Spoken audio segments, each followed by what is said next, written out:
With the arrival of Ryzen early this year, the discussion of desktop computing performance got interesting again.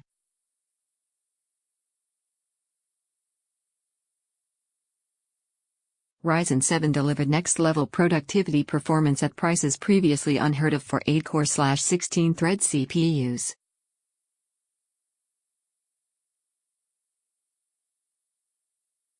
With PC gaming being a key part of the performance equation for many enthusiasts, it was still open for debate how good gaming on AMD's new chips was, as first reviews gave us a less than impressive outlook in spite of all that processing power.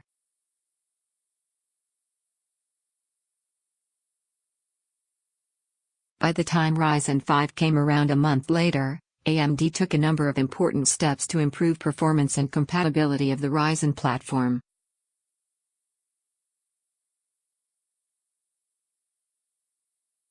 Gaming saw noteworthy gains, but Ryzen kept trailing the Core i7-7700K in the vast majority of modern titles.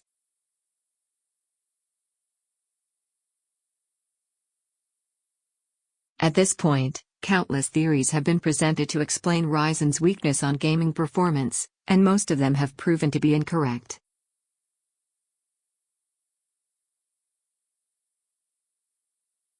However, early on many noticed that Ryzen's DirectX 12 performance was not good, which added to the confusion, as we expected the core-heavy AMD CPUs to have an advantage using the more modern API.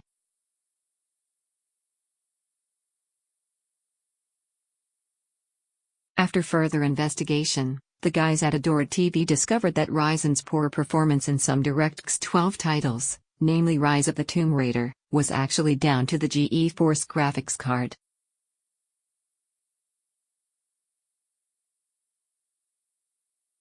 This discovery set online discussion alight, with claims that Nvidia was gimping Ryzen's gaming performance, and with no high-end AMD GPUs on the market, this was harder to verify.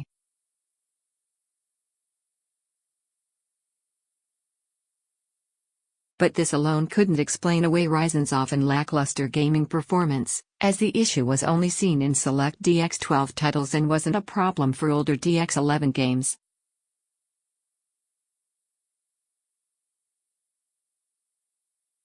DX11 simply favors higher clock speeds, and Intel still has a significant advantage here.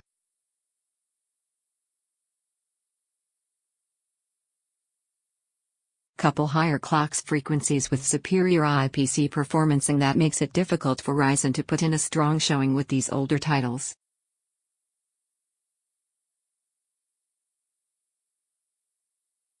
Still, Ryzen should look very capable in games taking advantage of DirectX 12, and yet with the GeForce graphics card handling the rendering work, this wasn't the case in Rise of the Tomb Raider, Total War Warhammer, Deus Ex, Mankind Divided, The Division, and Hitman, to cite some examples.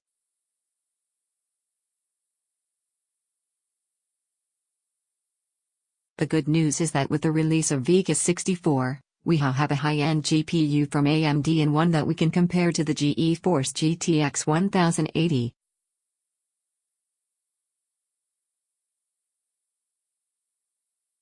Like Ryzen, Vega has had a bumpy launch on the gaming performance front, and some have even blamed that on Intel's CPUs, which are often used for testing high-end GPUs.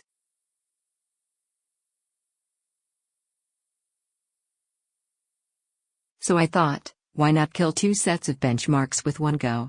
By using the Core i7-7700K and Ryzen 5 1600, each with the Vega 64 and GTX 1080 at 1080p and 1440p, we have some very interesting results to go over.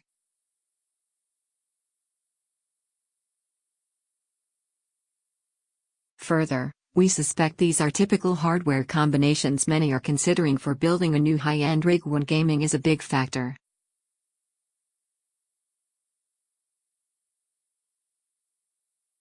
For testing, we have overclocked both CPUs. The 7700K was pushed to 4.9 GHz while the Ryzen 5 1600 sat at 4 GHz, both fairly typical overclocks for these CPUs.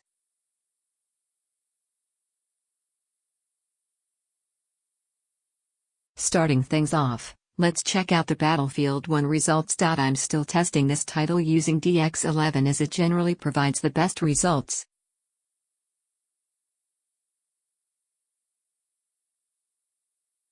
That said, I do have to investigate DX12 performance again here, and I will do that soon.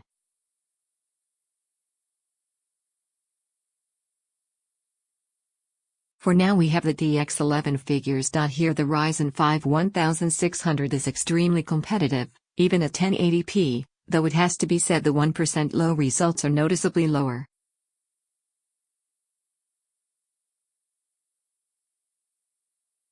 Still, the margins between the GTX 1080 and Vega 64 graphics cards to remain much the same with either CPU.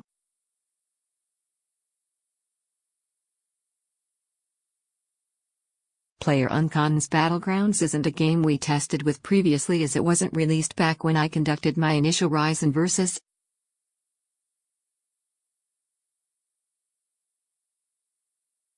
Core i7 tests. Given how hugely popular the game is right now, I thought we might as well take a look anyway.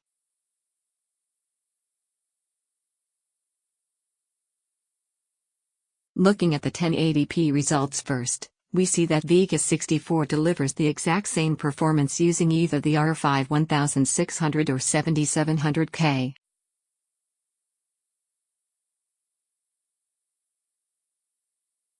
The GTX 1080 on the other hand sees slightly lower 1% results with the R5 1600 than Vega 65 did, though the average is slightly increased.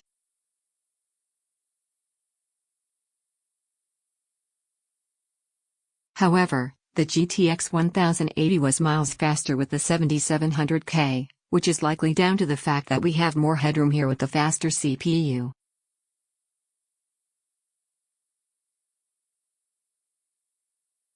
This certainly seems to be the case as we move to 1440p, as here the GTX 1080 delivers the exact same performance using either CPU.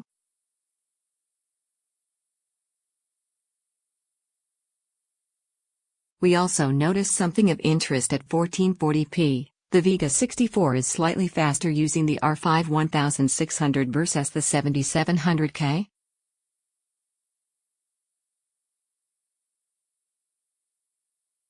Spoiler: this won't be the last time you'll see results like this. Remember that all the results in this article are based on an average of 3 runs.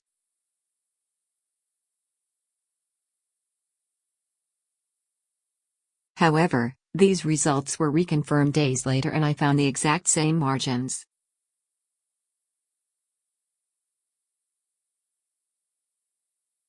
Also, as I said, other games exhibited this same strange behavior at 1440p as well.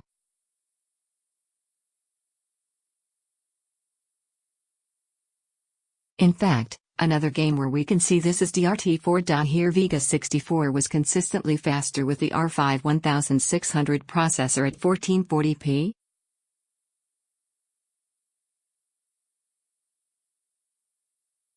The margins weren't huge, but here Vega delivered 7% more frames on average with the Ryzen CPU.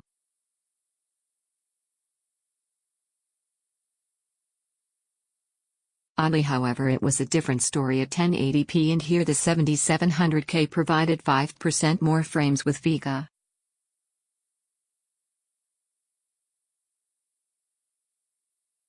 In an interesting twist, Ryzen was consistently faster than the Core i7 at both resolutions when comparing the 1% low results with the GTX 1080.